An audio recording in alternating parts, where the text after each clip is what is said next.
Fundraisers, thank you again so much for coming to our Fundraising Ideas Slam webinar this Thursday evening. Tonight is an amazing, exciting topic. We're going to be talking about how to plan an epic fundraising event, and we're also going to talk a little bit about selling a fundraising product to make a profit. So there's some really, really great topics that are really going to be exciting ways for you to add some ideas into your fundraising plan. And we also have a special guest here tonight, which I'll introduce in a little bit, who has done some serious fundraising in the past and is going to share some of her experience. So I'm really, really excited about this evening's webinar. So thanks again for coming.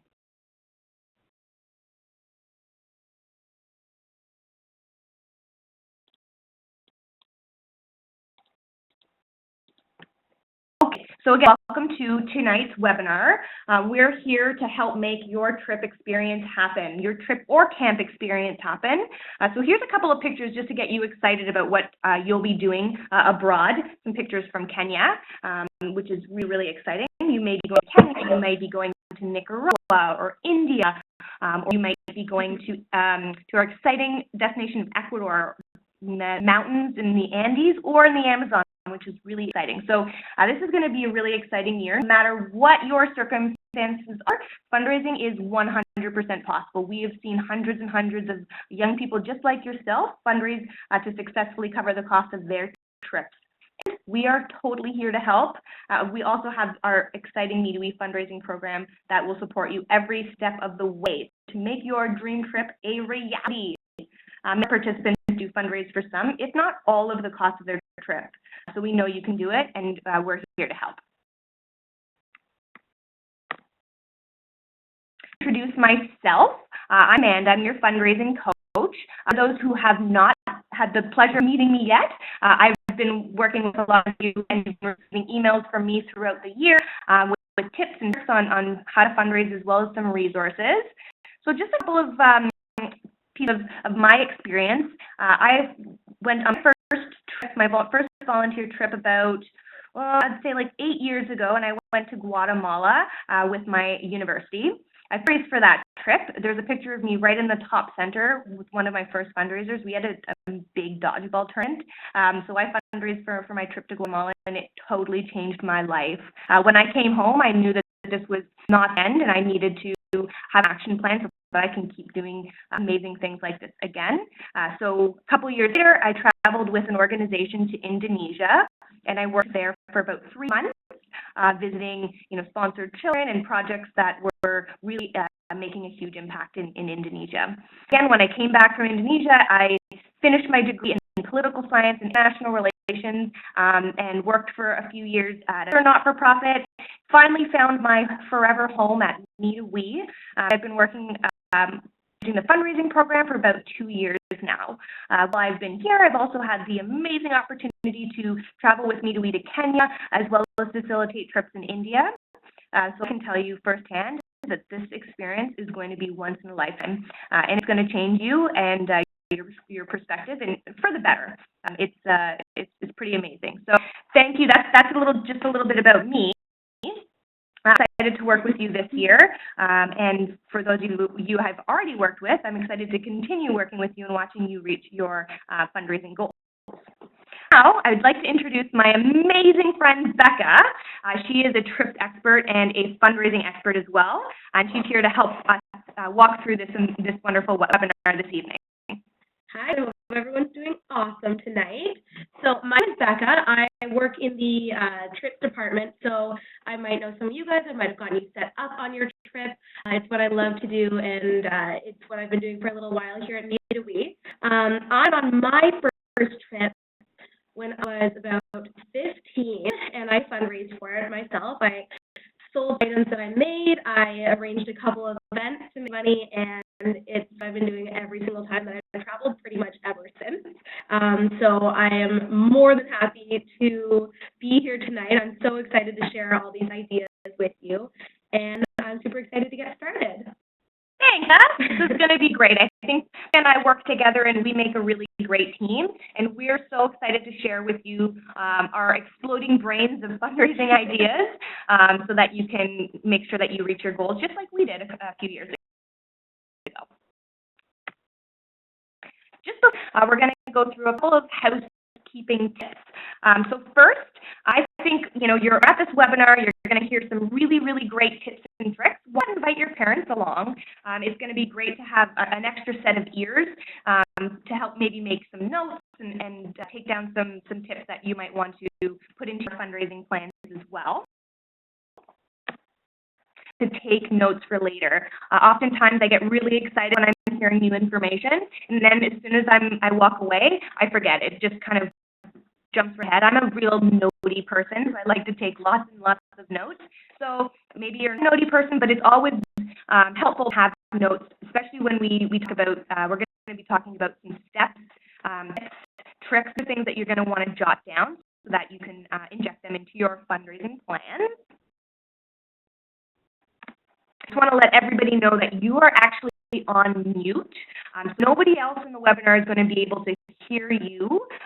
If you're talking or coughing in the background, or you want to eat dinner while you're watching the webinar, go ahead. You're not going to be making any noise. At the end of the webinar, when we have a chance for questions and answers and for everybody to share some of their experiences if they want, I can happily take you off mute so that you can speak to the group and maybe share an experience that really worked well for you or a funding idea. But right now you're all on mute, so don't worry about keep quiet. Nobody can hear you anyways.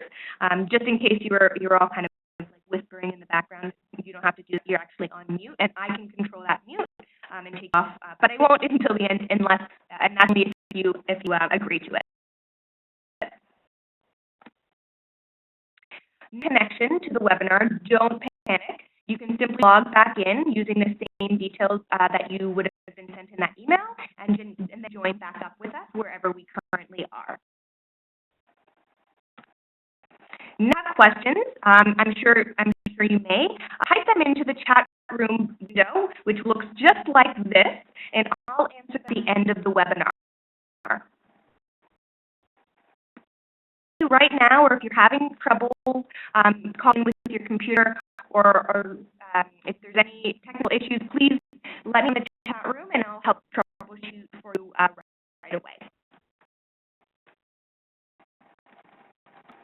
Moving on, I just want to go quickly over the goal and the agenda for today's webinar. So thank you so much for spending some time on your Thursday night hanging out with Becca and I. We're really, really glad that you decided to join this webinar. We're really glad. And we're really excited to go through some exciting ideas that you can hopefully use your fundraising plans as well. These idea slams are really supposed to be, kind of a discussion, presentation, or maybe a brainstorming session where we can all kind of talk about and actually share some ideas that fundraisers are using this year that are actually going really well. So you can take those ideas and try them out for yourself if they seem to fit your particular fundraising objectives. So what we're really going to kind of do is help you build out your fundraising plan. One of the last webinars, we went over the 5 fundraising buckets. Today we're going to review those 5 fundraising buckets, and we're going to dive a little bit deeper into 2 of those funding buckets. We're going to review all of the 5 fundraising buckets and dive deeper into event planning in particular, as well as selling a product and brainstorming some new ideas of items that you can sell to make a profit towards your fundraising goal. So those are 2 fundraising buckets, if you remember. Again, we're going to go over and review those fundraising buckets, but just to give you an idea, those are the 2 that we're going to dive deeper into. And then we're going to have a time for sharing and some questions.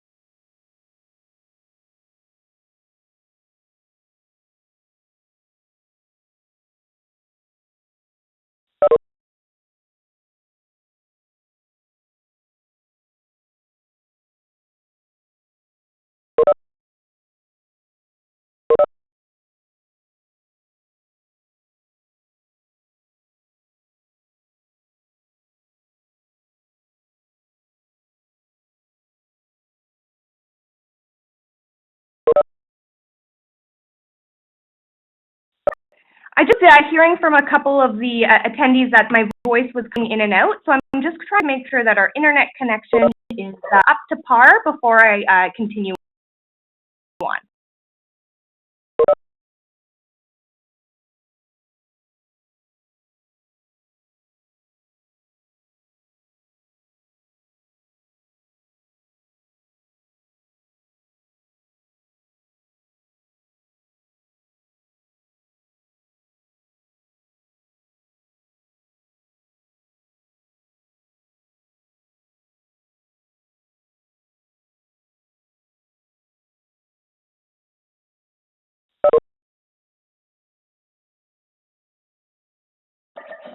I think if my voice is cutting in and out, it might be an internet connection issue, either with our internet, because oftentimes it does go in and out, or perhaps with yours.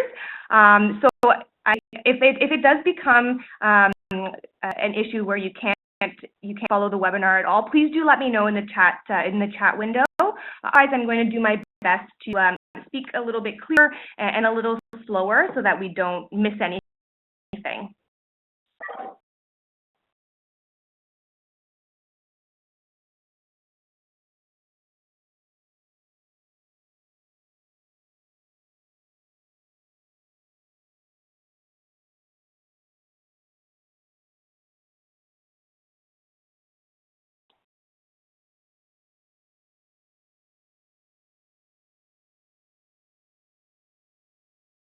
Webinars, we spoke of the 5 fundraising bucket strategy. What we did is we went over some ideas in each of the buckets, and the idea of the 5 fundraising bucket strategy is that if you have your hand in multiple different fundraising buckets at the same time, you're able to maximize your fundraising. So you really want to avoid putting all your eggs in one basket. The worst possible case scenario is when you're fundraising is if you plan one big epic fundraiser and it doesn't make the amount of money that you're hoping it will. So that's why you want to make sure that you have a diverse fundraising plan that's got a few different ideas from all these buckets at the same time. This will give you some unique and different ideas that you can try, maybe things that you haven't thought of in the past. So to go over the 5 fundraising buckets, the first was online fundraising. Just quickly, this is something that you can do right from your Me2We Trips portal dashboard. There's a fundraising section, and all you need to do is click on Start Fundraising page, and you'll be able to launch your Me2We CrowdRise online fundraising page. And when somebody donates to your online fundraising page, that goes directly to your Trip account. So you don't have to worry about collecting checks or cash. People can donate with a credit card from across the world. The second fundraising bucket is sponsorships and partnerships. This is also something that you can do with the help of your fundraising section on your portal dashboard. There's actually a button that says Get a Reference Letter Now. You click on that button and a fundraising reference letter will actually auto-populate. This letter is actually signed by the one and only Mark and Craig Kielberger. You can use this letter to hand to potential donors and maybe small local businesses or partners that you can look for sponsorship or support. Maybe they're able to donate cash or money to your trip, but if they are, maybe they're able to donate a product or a gift card that you can then use to raffle off. So that's a fundraising bucket. The second bucket is fundraising events, and this is something that we're going to dive deeper into today. The fundraising bucket is selling an item to make a profit. We're also going to dive a little deeper into this and give you some real wicked examples from some fundraisers that actually having some huge success this year. Fundraising bucket is other fundraising activities, and this is anything from offering your services to tutor or babysit or things like bottle drives. This is something that you can do to fundraise to cover the cost of your trip by using your own person.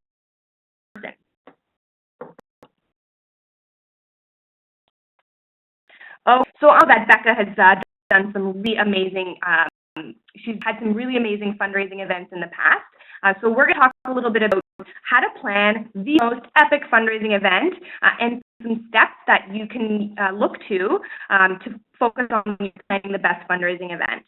I don't know about you, Becca, but for me, fundraising events, they seem like great money makers, but they can also be really time-consuming and expensive. What do you think? Yeah, absolutely. They have the potential to make a huge amount of money towards what you're trying to do. I think the most important thing when it comes to something like that is actually having a plan. Write down and really plan out. You can use a calendar to map out what days you're going to do things to get things actually done, and that's really worked for me in the past. Absolutely, that's a great point, Becca. Having a written event plan for every event you hold is really, really important. So we'll go through 10 components that will help you write a really, really awesome event plan or that you need to focus on when you're planning a fundraising event. So this is actually a time that pen and paper will come in really handy because we're going to go through 10 steps that are easily kind of forgotten. These are all things that you're really going to want to focus on in order to make sure that you're successful in your particular fundraising event. Okay, so the first 3 steps, the first step is determining the purpose of your event. Now, when you're figuring out the purpose, it's obvious, right? You're fundraising for your trip, and the purpose of your event is to raise the necessary funds to cover the cost of your trip, right? You want to clearly outline this purpose and focus on your story. So what is it about this trip that makes you so passionate? In one of the fundraising program, you talked about figuring out your why. So you're going to want to review that and think about why this is so important and what makes you so passionate about this. This will also help you when you're figuring out your event theme. So for example, you're going to want to figure out what makes you passionate about this trip and try and use that to actually spruce up your theme. So I'm going to give you an example really quickly now. I've got a fundraiser this year who's very passionate about women's empowerment, and she's trying to Ecuador. So what she did is she actually published a women's empowerment cookbook.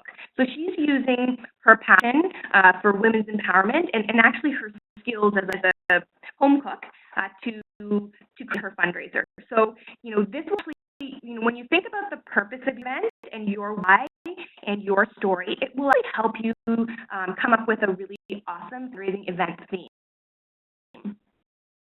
Second step is coming up with a fundraising goal. Now, this may seem a really, really simple process. And remember in phase 1 when you solidified your fundraising goal, you're really going to want to do that for every fundraiser you plan, especially your events. So plan your financial target. Why is that so important, Becca? Because you'll know how much you have at the end of it. You're going to know exactly where you're standing, and it's okay if you don't quite reach that target. You just know that you have to tack a little bit more onto the end of the next one. Perfect. Absolutely. So, you're going to want to come up, you're going to want to break down your large fundraising goal into smaller, more manageable parts. And if your event is related to raise $2,000, you're going to want to break down how you're going to raise those $2,000 through that event. We're going to detail a little bit more on how you can write out a really awesome fundraising goal chart. Step is for your budget. Ask yourself, what does your event need? You're going to make a note of all the potential costs that you will need to account for up front, right? So here are ways that maybe you can minimize costs so you can maximize profits. For example, if you want to sell Rafikis to raise a profit for your trip, you're going to need to budget how much those Rafikis cost upfront, and then you can figure out what you're going to make by selling those. Does that make sense? Hopefully that makes sense a little bit. Again, we're going to do these steps in more detail to give you more of an idea of some examples that you need to take in order to follow those steps. The fourth is leadership. Now, when we say leadership and assign a host committee chairperson, what we really mean is assign your fundraising support team. They're going to be people that are going to help you with your event. Can you imagine being only one person organizing a fundraising event, Becca? Can you imagine that? Absolutely not. My friends were my biggest supporters when I was doing my fundraising, and that's why it's so much fun traveling with a friend as well, right? You get to do all the fun stuff together, and you get more excited for your trip planning a fundraising event by yourself is next to impossible. You really do need a support system to help you from ripping it to setting up the event to tearing down the event. So you've got friends and family who you've asked to donate to your trip and they can't. Maybe instead they can donate their time to join your support team and help you execute your event. So this is a good way to kind of recruit people. You ask them for donating and they can't. No problem. You can actually donate your time instead. So the next step to running a successful fundraising event is determining your target audience. So who is the target audience for your event? Start considering who you're going to want to add to your guest list. And I definitely recommend, I already mentioned that I like to make notes. So you're going to want to make a physical list and think about how you're going to reach out to these people. And the sixth step to running a successful fundraising event is the event details. Now, I must admit, this is my favorite part, right? This is the fun, right, Becca? It's the actual going to the event, making it happen, seeing all the fun that everyone's having, and really celebrating what you're going to be doing. You're going to be actually going on a trip because of this. This is the nitty-gritty. So this is things like the particulars of the event. Where are you going to have it? Is there going to be food and snacks or beverages? Is there going to be entertainment? Maybe you've got, like a local band that's going to play, or, someone's going to do some spoken word poetry. What kind of dress are you going to have people wear? Or, what is the itinerary? What is the larger plan of your event? So these are fun details. A lot of times people try to skip the first 5 steps in order to get to the event details. But you want to make sure that you've got your support team, you've got your target audience, you've got your goal, your budget, and all of the things in place before you think of all the details. Even the details are the part to think of. You're like dessert at the end. Exactly, it's a dessert. So the step to running a successful fundraising event is marketing. So aggressively marketing to your target audience. So this is to be planning how to advertise your event. It really ensure that people will want to attend. You got to make sure people, you convince people that that this event is worthy of their time and money, right? So you're going to want to think how you're going to market. So I love notes. You're going to want to have a marketing plan for the event. Some of the ideas, ways to get those out are using a fundraising network, using your friends and family's network, maybe sending out mailed invitations like in the post, which is some people don't do anymore. Kind of, would be a nice thing for people to get some actual mail. Use social media, which is a little bit more popular these days. You can make posters or flyers. You can make phone calls to your network. Even word of mouth. Have your fundraising support team talk about it with their friends and family is another good way to kind of spread the word. 8th step is sales. Because once you market your event, there's got to be a procedure in place for making the actual ticket sales or donations to the event. Maybe you're going to charge a flat ticket rate. Tickets going to be ordered in advance. Maybe they're going to be bought in the door. You decide who's going to sell the tickets, how shipped or delivered. Maybe they're online tickets, and who will be responsible for collecting payment. It's a very, very important factor as well.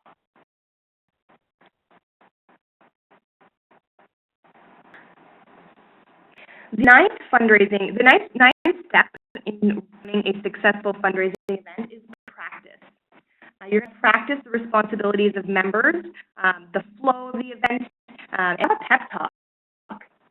You probably need a full run-through. It's really important that everybody who is working at the event ahead of time knows what their responsibilities are and where they need to be during the event. The flow again. If you have a large or unique event, you're going to want to connect with the key event staff and maybe have run through their scripts or the speeches in advance to make sure everything runs smoothly.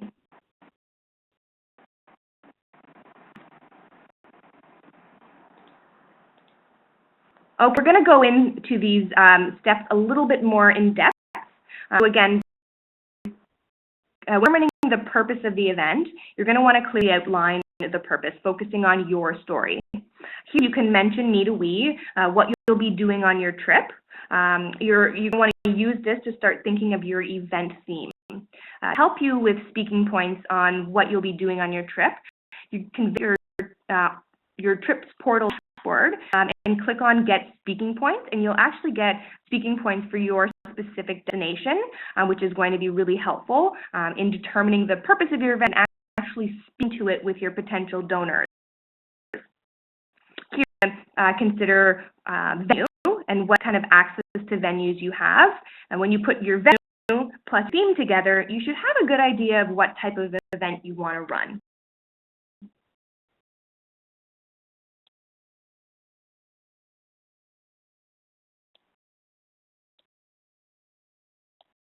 Okay, so remember when I said that I was going to put up an example of a fundraising goal chart? This is a really detailed chart that has been put together in order to determine the fundraising goal of a spaghetti night fundraising dinner. So here you've got a real detailed breakdown of how much money each specific initiative is going to pull in. So we've got ticket sales, we've got photos, we've got raffle, we have general donations, and then at the end, there's anticipated amount raised from the event. So there's actually some math involved here. So you're going to, again, put your pen to paper and put some numbers down and estimate how much you think you're going to make from each of these different initiatives. And be on the side when you need to be, which means like be conservative. It's better to kind of maybe be trying to say, and don't estimate how much money you're going to make, because that might result in some disappointment, right? You definitely, Becca, you don't want to overestimate. No, always underestimate what I'm going to make. If I think it could somewhere exactly like the example on the page there, 400 to 800, you can see this person has estimated, let's go with 400, but if we get to 800, we could make $3,500 from this fundraising event alone. That's a great point. So you can have a estimated amount and then maybe a reach for the stars amount, and then maybe two kind of fundraising goals. But putting that down on paper will help you figure out how much you can bank on from this particular event. The budget. So we talked a little bit about how important it is to set up a budget, because as you proceed through planning your fundraising events, you're going to need to be aware of what you will and will not realistically be able to do. So every fundraising event plan should have a complete budget listing of all of the expenses that you're going to need to have to execute the event. So for example, if you're having a spaghetti dinner and you're cooking spaghetti, you're going to need to budget for the cost of the food, and maybe you're having some pop and chips or some snacks. You need to spend the money on that up front, and then with the ticket sales, you're hoping to make money back plus more. So you want to then put the numbers to paper and figure out how much these things are going to cost. So invitations, maybe the space is charging you a rental fee. Maybe there's catering or entertainment, transportation, security, utilities, or anything else that's required to make your event a success. Your budget is going to want to take into account your fundraising goal to make sure that you're actually making a profit from this particular event. Just make sure that before budgeting and breaking the bank, you really want to think about asking local businesses about contributing. So that could be monetary, like just a straight up donation, or it could be an item. Maybe they can make something that you can raffle off at this amazing event and just add one more level to use toward fundraising efforts. Also, if you're having maybe a spaghetti dinner, you might be able to reach out to a grocery store to see if they donate the actual ingredients for your dinner, so that you're actually not spending any money. I've also worked with fundraisers who, if they're having an event at a venue that usually charges a cost, if they test their fundraising for a volunteer trip, they might actually give you a space for free, so you don't have to pay a rental fee. So you always want to tell your story and be passionate and open to asking for things that you need to every you encounter, because you never know until you ask. These people are probably very inspired and encouraged, just like I am, with all of the amazing things that you all do. So, why ask for a potential donation while you're prepping an event like this? The next step was leadership, and this was creating your fundraising support team. So we wanted to put up a couple of potential team roles that you might be able to give to your fundraising support team. Now, these are not set in stone. There's a couple of these are definitely things that you're going to want to have as part of your team, but not are all necessary. It might be really wise to have a marketing team member, somebody maybe who is passionate about marketing, who can advertise the event. Maybe they've got a really awesome presence on social media. They'd be a really good person to have as your marketing lead. Also creative. They could be your poster makers or the people who are providing that creative level to your event, making maybe decorations and stuff like that.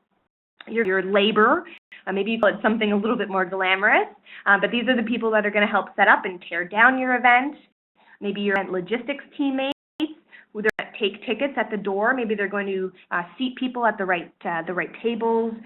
You have a food and drink team. Maybe they're handing out or controlling food and drink distribution. Maybe they're selling drink tickets. Maybe you've got your entertainment team. They're managing the event entertainment to the VIP guests. You've got your raffle and event sales, and they're walking around the event. They're selling raffle tickets during the event to maybe maximize your fundraising. So these are just a couple of suggested team roles. None of them are set in stone. You can definitely play around with these, but you definitely want to have your fundraising support team. You get people to join your event committee. You ask. In order to get people on your committee, you're going to need to treat this like any other fundraising ask. Look at the donor list, see who might be a good candidate, or meet with each of them and ask them, or first you want to tell them about the event and then why it's important to you, and then ask them nicely to join. It's just that. That's why it's so important to have that plan set up as well, first of all, right? Because maybe you don't really need a manual labor crew depending on your event, but you have to do that planning piece first so that you do know what you need so you can recruit all these extra special friends to help you out, right? Right. Step 5 is determining who your target audience is. This shouldn't be too difficult, but you want to keep in mind that you're never going to be able to please everybody. It might be a great idea to have a kids corner in at your event, but if your event is not catered towards kids, maybe you don't want to spend too much time catering the event to fit them. So if your event is geared towards adults or businesses, parents, maybe young professionals, you're going to want to consider how you're going to make sure that the majority of the event is really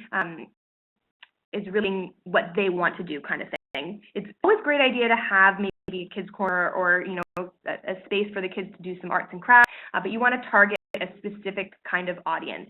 And put together your guest list based on that target audience. You're going to want to think of what is going to attract your target audience. Maybe if you're targeting young professionals, maybe it's an expert speaker or a celebrity honoree or something like that. Maybe if you're having a children's event, maybe it's a mascot or a singer or something like that. So your audience and make sure you're catering to that particular audience when you're putting your guest list together.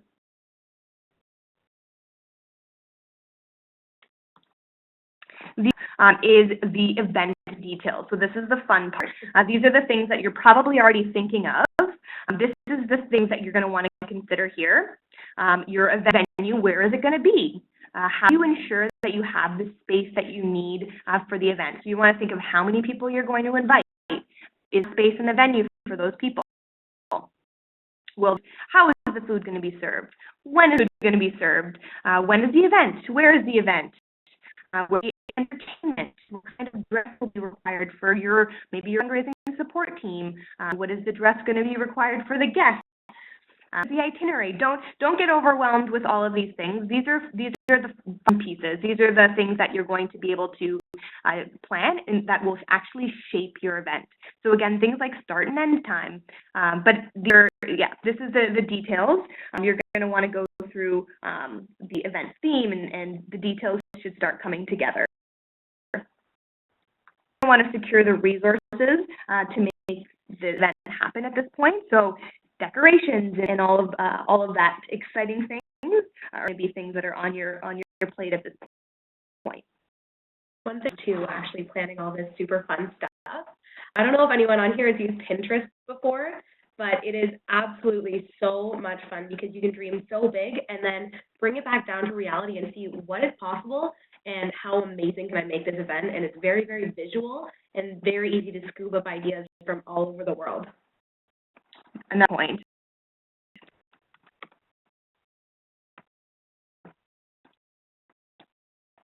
One step is, again, marketing.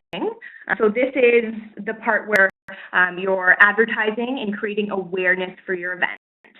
We went over a couple of different ways that you can really start advertising or getting the word out about your event. So there's social media, community forums. I know that there's lots of fundraisers who are finding really huge success by connecting on maybe Facebook groups, meetup groups, or different community forums, local radio stations, news stations, newspapers. You can actually Google, if you're in Ontario, there's a community magazine called Snap. You can Google Snapped in your region, and they'll actually feature your event for free in their magazine or on their website. So you can connect with them and submit your magazine submit your event and the details, and they'll actually feature it. So this is a great way for you to get some free marketing for your event. And this might also be a great time for you to delegate this work to your marketing support team member.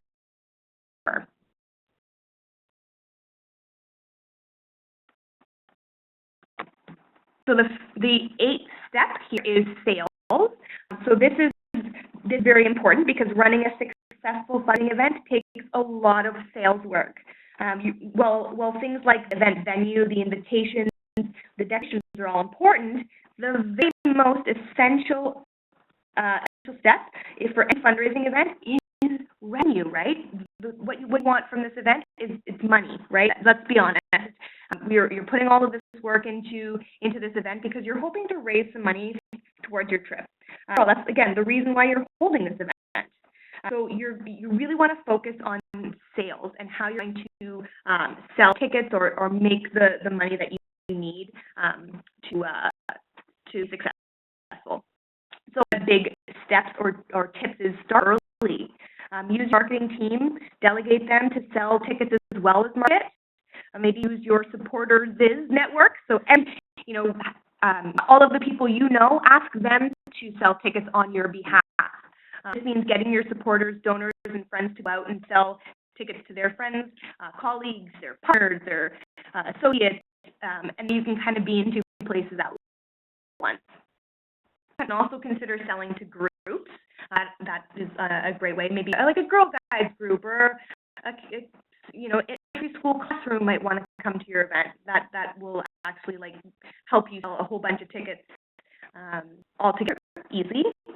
Add to that, the more excited people are about your event, the more likely they're going to attend, right? And to encourage their friends and colleagues to do the same. There's a number of ways that you can add to that to get people excited about the event, including finding a local celebrity, maybe a small B or C list celebrity, to serve as a headliner. So maybe it's a community member who's very active in the community, or a teacher, or a sports person, or maybe like a local college sports team. Maybe coaches, the players attend. That can add some pizzazz. Maybe it's a local band, or maybe you've got amazing items for your live or silent auction or full table to help you kind of increase the sales, but sales are very, very important in order to make sure that you're making the money that you need from your event. And practice. Practice makes perfect, or practice makes most successful. So if you have a speech, practice your speech. Schedule practice for your entertainment or your speakers. Have a run-through. Everybody needs to know where they should be, and you're also going to want to make sure that you have a plan B for everything that could possibly go wrong. So have a backup plan. Maybe outline the event plan step by step in a 2-column list. In one column, you have what could go wrong, and then in the next column is the contingency plan. So that means what you'll do if that thing goes wrong. So system fails. Like, what do you do? Maybe your keynote speaker or presenter, maybe they bail. What are you going to do? How are you going to cope and move on? Having and sharing a backup plan for major event components will eliminate stress on the day. I can't stress this enough. To eliminate stress, you're going to want to make sure that you have a plan B, because this will inevitably go wrong, let's be honest. Nothing is ever perfect. Even if practice makes perfect, nothing is ever going to go exactly how you plan. So you're going to want to have a backup just in case. The most important step of all is don't forget to follow up with all of your event attendees. You might want to write a little thank you letter, like the one, like the example on the page. Just a small appreciation for them attending the event, or for contributing to the event. You can be really unique with this, and maybe it's handwritten, or maybe it's a video thank you where you're talking about the impact they made. You recorded yourself speaking, so it's actually really unique. So lots of cool ways that you can follow up and thank all of your attendees.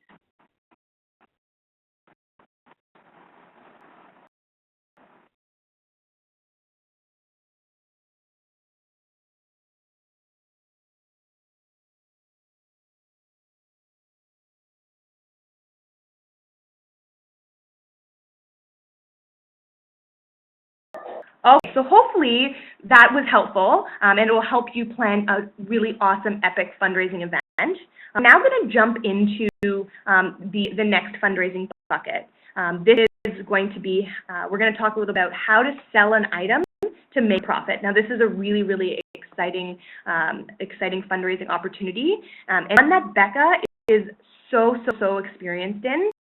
She's done a lot of crafting. Now that's a really, really amazing way for you to actually create a product. So using something you're really into making and then selling it. So I'm going to talk a little bit about some of her experiences, and then we're going to talk a bit about some of the pictures that you're going to see in the next few slides, are actually pictures of different items that our fundraisers have made this year that have actually really worked to propel them to success. So 4 pictures on the screen. There's some chocolates on the bottom, some soaps, a handcrafted mug, and some hand-pressed medallions. These were all made by fundraisers that are traveling in 2017 who are actually currently fundraising, and these are ways that they've actually been really successful. So Becca's going to talk a little bit about her experience, and then we're going to talk a little bit more about some tips and tricks and other successful ideas. So is selling an event, and I think it just adds that extra little touch and makes it more special for people to want to donate for an item if it's something that you care about, something that you're passionate about. So one of my favorite things, because as Amanda mentioned, I am very crafty, I made little ring bowls, which you might have seen on my little bio page there.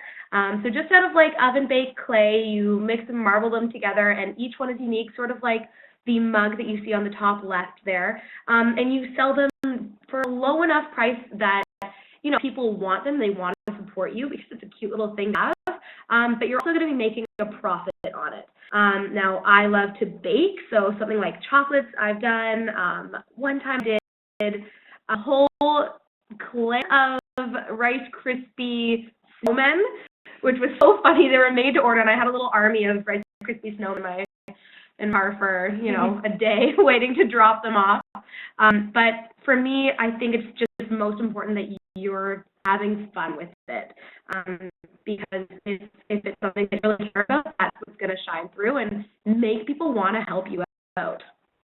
That's a really good point. Think about, do you have anybody in your immediate family who is really crafty and who has some ideas? This year I worked with a fundraiser who made, she did glass blown bottles. I have no experience with that, but but the family has some experience with it. So think about if you have any access to unique resources that may help you out. So, maybe your sister does glass blowing, or maybe your aunt is an amazing chef or cook. My grandmother we're Italian, so she helped me make pasta sauce, and we got in cute little mason jars, and I sold pasta sauce. Or maybe your uncle has a silk screen machine. He can help with your T-shirt campaign. So think about what you might already have access to that can help propel you into a great idea. Think about what people around you, people in your target network, what are they going to be interested in purchasing? So maybe it's the holidays, and you're buying lots of hostess gifts. Putting cute little boxes of chocolates are really going to be helpful for that. Or if it's Valentine's Day, which is coming up, people will buy flowers, right? So maybe you can connect with a local florist. Maybe they can donate some roses, and you can sell individual red roses for Valentine's Day, which would be lovely. So there's so many different ideas. Again, like I said, this could be anything under the sun. Make sure you're thinking about what access you already have to resources and what people would be interested in buying. Right, this I like to call our wall of fame. These are some handmade with love fundraisers that have actually worked for success this year. So I talked a little bit about an uncle that had access to a silk screen machine. This T-shirt on the top left was designed by one of our fundraisers. The Born to Do More Than Pay Bills and Die was actually a quote she made, and then silk screened a bunch of T-shirts, and she sold them on campus. She actually went to university, so it was a really, really amazing fundraiser for her because people at university campuses were really keen to buy T-shirts. So it worked really well for her. We've also got one of my personal favorites, because I learned how to knit last year, is knitting. Knitted items, headbands, slippers, infinity scarves, super easy. I literally learned how to knit on YouTube. So if I can do it, you can do it. Another one of my favorite fundraisers this year was a fundraiser who made her very own ugly Christmas sweaters and sold those to make a profit. She's very close to her fundraising goal right now, and I'm so proud. This is one of the best ideas that I've seen in a long time, because who doesn't want an ugly Christmas sweater? Also got two of our very own staff members who had a tea day, and they sold warm tea on a cold day to make money, actually to support charity. The bottom left, I have a fundraiser who made these amazing makeup holders for brushes, and I think that this is really, really unique and really exciting. If you know how to sew, this is a really, really, really amazing idea to create. This one I love because she literally just bought a whole bunch of fabric from Fabricland and sewed them all herself. She had her sewing machine since she was, 13 or so, and she made them all herself, and she's been selling them at hair salons and to all of her mom friends, and it's been such a huge hit. I'm super proud of Kelly for this one. That's a great idea. Selling something that you made to a business to kind of, that's a really great idea. We also got on the bottom a grow your own seed fundraiser. This is something that you might want to get started right now in order to be really successful for the spring. What you can buy really cheap seeds. You can kind of spread them in your home and maybe start them. People to buy already sprouted seedlings because it's easy for them to kind of plant in their gardens. So if you start sprouting your seedlings in about March, you'll have them ready for purchase in April. That's when people are buying seeded plants to plant in their gardens. So this is something that you can start thinking of now. You can even get really cute little pots to plant them in soil, and you could sell them for even more expensive. So it's a really neat idea that you can get started now to capitalize on for the spring. Bottom right-hand corner, this is one of our superstar fundraisers who every year she sells these handmade calendars, and they're compiled of pictures from her travels. So one year she'll go on a trip, take some really awesome pictures, and then the next year she'll make a calendar and use that to raise for her next trip. A wonderful, wonderful cycle. And this calendar that she's selling, that she sold last year, was from pictures from her trip to Kenya, and then that she's selling this year was from pictures from her Meet-A-Wee trip to India. So she started selling those in January to capitalize on the new year. Is the cookbook that I spoke about earlier. This is a women's empowerment cookbook, compiled of recipes from women across the world, really successful, inspiring, empowered women, their story as well as a recipe. So it's a really unique idea, and it's published. It's got like a little spiral binding, which is super amazing. So these are some really awesome ideas that, fundraisers used their passion. So whether it's knitting, whether it's clothing, or their photography, or women's empowerment, or gardening for that matter. So they're using their passion or what they're good at in order to fundraise to make profit for their trip. How much fun is that? And I love that Sophie is now published as well. Mm-hmm. These are things that look amazing on a portfolio of just things in your life. Things on the side as well, right? That's a really awesome thing to keep in mind. These are business skills. That's why the password for tonight's webinar was entrepreneur, because if you're selling an item to make a profit, you are your own entrepreneur. This is a small business that you're creating. These are skills that are going to come with you forever. These are things that are going to put you head and shoulders above other people applying to university. These are these are skills that you're going to use, I think, for the rest of your life.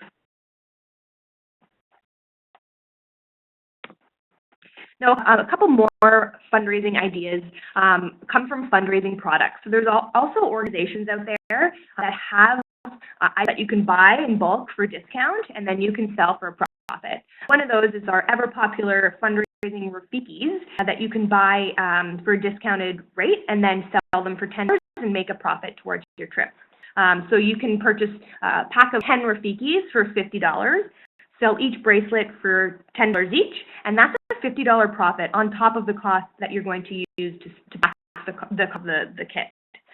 Goes for Little Caesars pizza kit. You buy bulk, and then you actually can sell those to make a profit. Same with the Krispy Kreme donut. They have a program that has discount built into the cost of a dozen donuts. For chicken, it's another really unique way that you can buy something in bulk and sell. Like who doesn't need ideas? We're also working with a fundraiser this year who is knocking it out of the park by selling Colonel's popcorn. You can buy a massive bag of popcorn and then smaller bags that you can kind of put the corn into, and then you sell that to make a profit. It's a wonderful way to fill any gaps.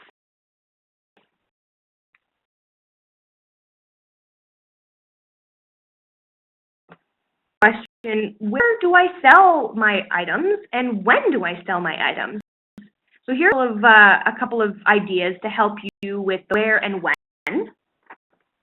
So some of the places that you can actually sell your product. One of the places that I mentioned earlier was, have a product that is geared towards a particular business, maybe selling that product at the business. So Becca was suggesting, the makeup brushes that you could sell it with your hair at the hairdresser, which is a really great idea. Think about farmers markets or craft sales. Your church might have a bazaar, or you could sell them online. Take pictures of your products and post them on social media. Sell them, outside a gas station, a grocery store. You'll have to connect with the store first to make sure that it's okay. I know a fundraiser last year who made their own bracelets, and they actually were able to sell the bracelets outside the front of a lemon store. Sell your products at school. Maybe you have like an hour at lunch. You could sell products outside the cafeteria. Maybe you're in university, you could sell them on campus. Think about different events in your community. If there's, like a sport tournament, maybe a theater production, hockey tournaments in general, always have these like random tables where they sell stuff. I've bought t-shirts or items at hockey tournaments because you're in between games and you're trying to, pass the time. I love is cross it to your own event. So you're hosting a Valentine's Day themed movie night. Maybe you have little bags of chocolates that you've made for sale there as well as a little snack, or maybe your entrance to the event instead of a ticket is a Rafiki. Great idea. Picture here on the left this is actually mason jars of hot chocolate mix. There's soup mix. There's all kinds of really exciting mason jars of different convenient mixes, and it's really cute little table here. They've chosen a community center to sell their items. It's like a craft sale here. There's a couple of tables that were set up, and targeting the holidays, festive. We've got Day coming up. We've got Mother's Day coming up. We've got the start of spring coming up. So think about what you can do to like highlight that time of year. Same as St. Patrick's Day. Spring, all of those things. Mother's Day is a big one. People like to buy little gifts around Mother's Day. So that's just to give you an idea of some different places that fundraisers have been successful selling their products, and when you should kind of capitalize on the festive or holiday time of year in order to sell.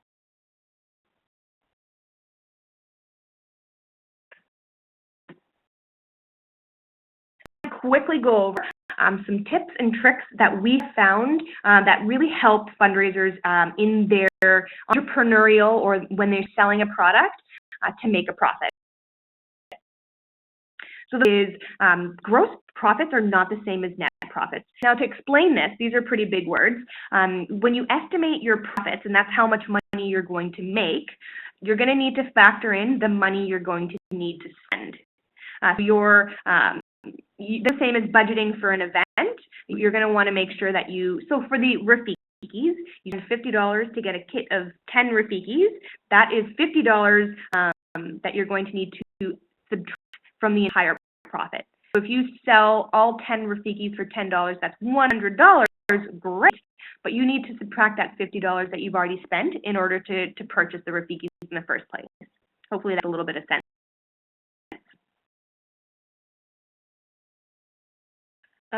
Is you got to sell what people want to buy. So really about picking the right product. Think of what sort of craft fair you're going to and what the people who are going to be going to that craft fair want to buy. So mixes and hot chocolate mixes make a ton of sense at a local craft fair, but maybe not so much sense on a university campus. Great point. Also, you're going to want to get it as cheap as possible. Even the supplies that you're going to need to create the product, get it given to you for free, maybe donated, that's best. Can you make it yourself? That's next best.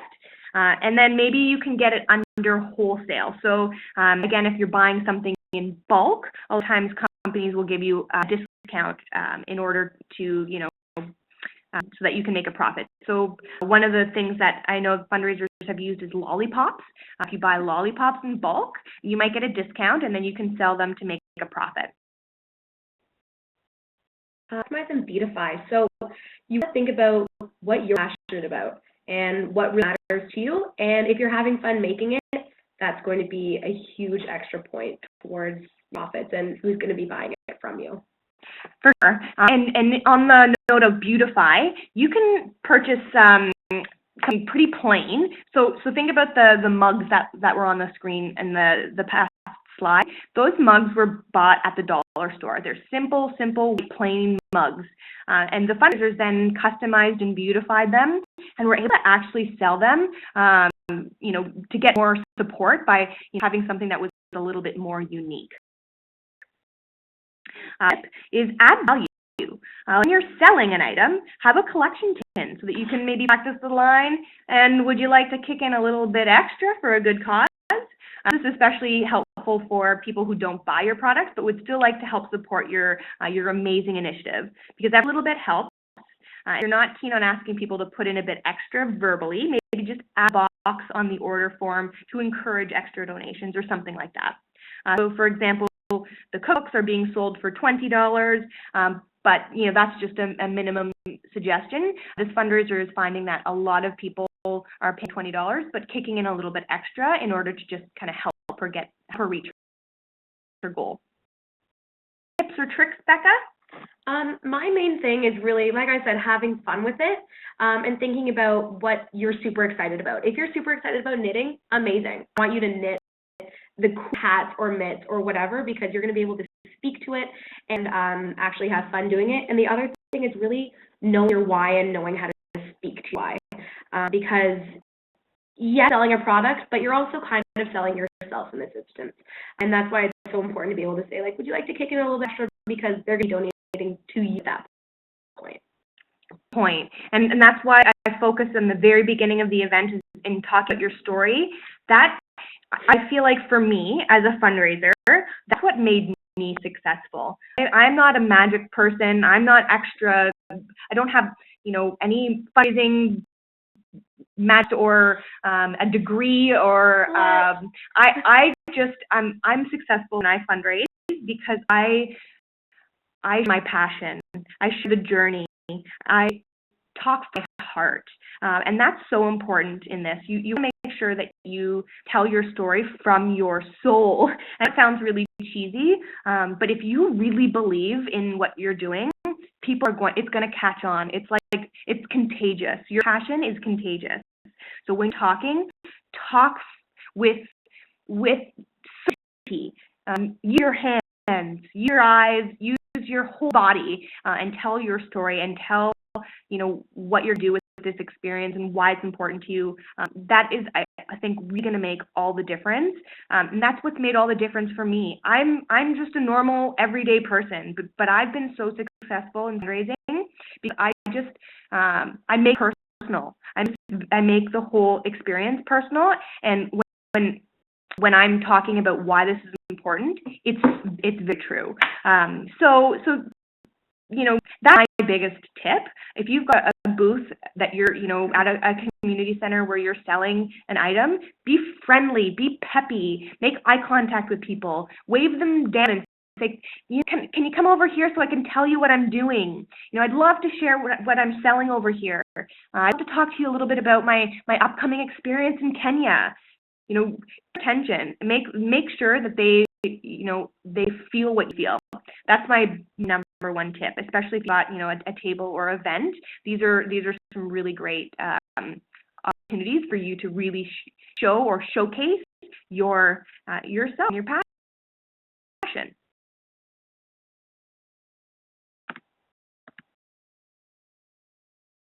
Great.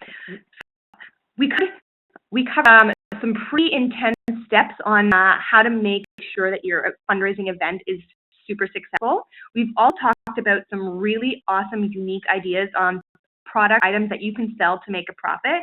Now, again, these are only 2 of the 5 fundraising buckets. You're going to want to take a couple of things from each of these buckets in order to make sure that you're successful. So along with an event, along with selling an item, you're definitely going to want to still have a fundraising page. You're definitely going to want to still approach some partners and businesses for sponsorship. But if you've got, 1 or 2 things from every fundraising bucket, that's going to help propel you to your goal as quickly as possible. And the quicker you can reach your goal, the less stress is on your shoulders. Because I know you're all in school, you're all, running around, you're working, you're really busy.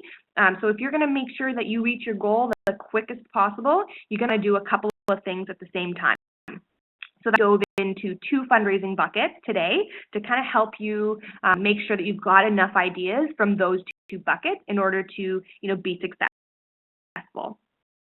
Forward, we're going to have live fundraising webinars about every 2 weeks, and we're going to continue to dive deeper into the 5 fundraising buckets. So the next fundraising webinar, I believe we're going to be focusing on business partnerships and how to optimize your online fundraising page. I'll be sending an invite for those in the coming weeks. I on your email inbox because will continue sending fundraising resources and invites to upcoming webinars.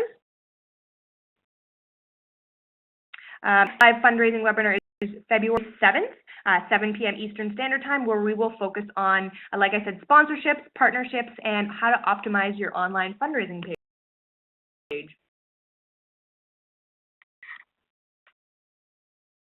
Most importantly, also feel free to reach out to us here if you want to discuss your fundraising plan in more detail, or if there's anything else that we can help support you with.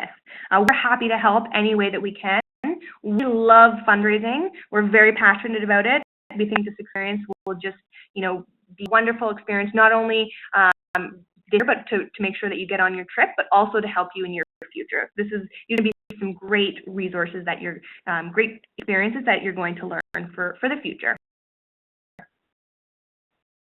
Great. Now, we're going to pause the webinar. If anybody is interested in sharing any ideas that have worked really well for them, please let me know in the chat box. This is totally optional, not mandatory. If you do want to share an idea, I can unmute you, and you can share with the entire group, or type your comments in the chat box, and I can share them with the group myself. Totally up to you. Otherwise, I'm going to put it on mute for a second, so you can take a break from listening to me speak. I'm going to answer some of the questions in the chat box. Thank you all so much for bearing with us here. I know that there were some problems with the sound, and I was cutting in and out. So thank you so much for bearing with me here. I think the internet was kind of giving a little bit of troubles while we were trying to host the webinar. So our apologies on that. Thanks again for sticking around. So if you do have any questions, feel free to shoot those in the chat box. If not, again, one more big thank you so much for coming, and genuine happy fundraising. We really feel like you're all wonderful and amazing. We know that because you've chosen to spend your summer traveling and volunteering abroad. That's huge, and we're very proud of you, and we know that you're going to knock this out of the park. Just the exact same. I know that all of you guys are going to make such a huge impact this summer, and I'm super excited for you and a little bit jealous. I know you guys are going to absolutely crush it. Thanks for coming, and if you have any questions, please ask, or feel free to reach out to me by email or add me to Facebook. I'm always posting ideas and links to webinars, so it's a way to connect as well. Happy